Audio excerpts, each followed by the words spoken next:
Hello, আসসালামু আলাইকুম। সবাই কেমন আছেন? আলহামদুলিল্লাহ, আমি ভালো আছি। আজকে আপনাদের মাঝে আবারও চলে আসলাম একটি লং ভিডিও নিয়ে। আজকে রেসিপি হচ্ছে আম দিয়ে লতি। আজকে হাতে মেখে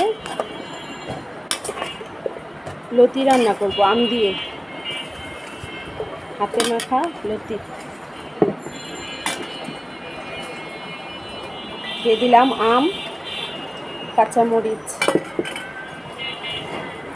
এখন দিয়ে দেব হলুদ, মরিচ, ধনে গুঁড়ো 1.5 চামচের মতো দিয়ে দিলাম।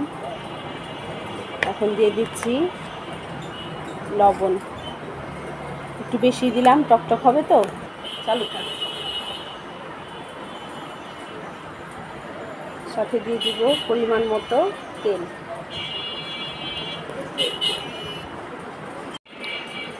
আর এখানে দিয়ে দিলাম 2টা দেশি রসুন।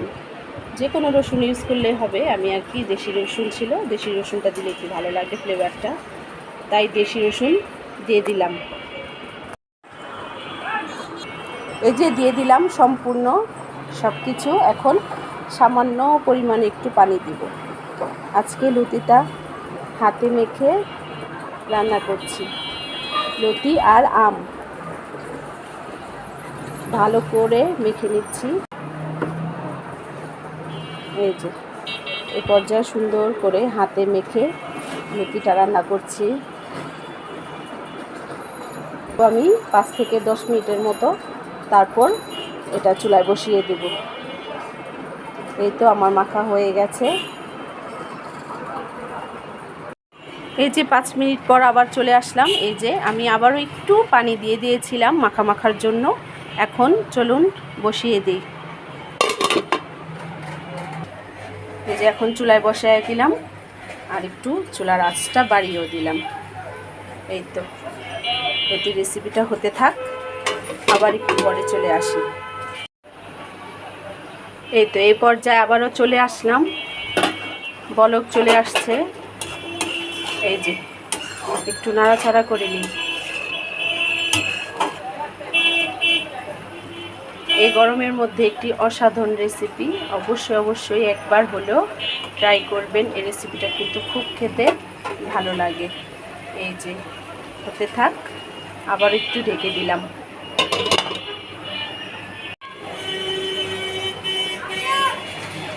এই যে এই পর্যায়ে আবার একটু নাড়াচাড়া করে নিই। এই যে লতিগুলো কিন্তু প্রায় গলে এসেছে, দেখছেন? নাড়াচাড়া করে দিলাম।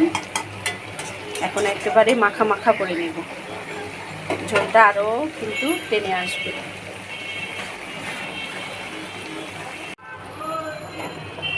নাড়া দিয়ে দিলাম। এ পর্যায়ে কিন্তু আমার লতিটা পুরো হয়ে গেছে। দেখেছেন কত সুন্দর হয়েছে, মাখো একেবারে। এখন এর মধ্যে দিয়ে দিব ধনেপাতা। এই তো পুরোপুরি লতি, আম দিয়ে লতি রেসিপি হয়ে গেছে। এই রেসিপিটি যদি আপনার কাছে ভালো লেগে থাকে তাহলে অবশ্যই লাইক, কমেন্ট, শেয়ার করবেন, সাথে সাবস্ক্রাইবও করে দিবেন। আমার ইউটিউব চ্যানেল আছে সেখানে। আর লতিটা কেমন হয়েছে সেটা তো অবশ্যই বলবেন। এই তো রেসিপি এখানেই শেষ করছি।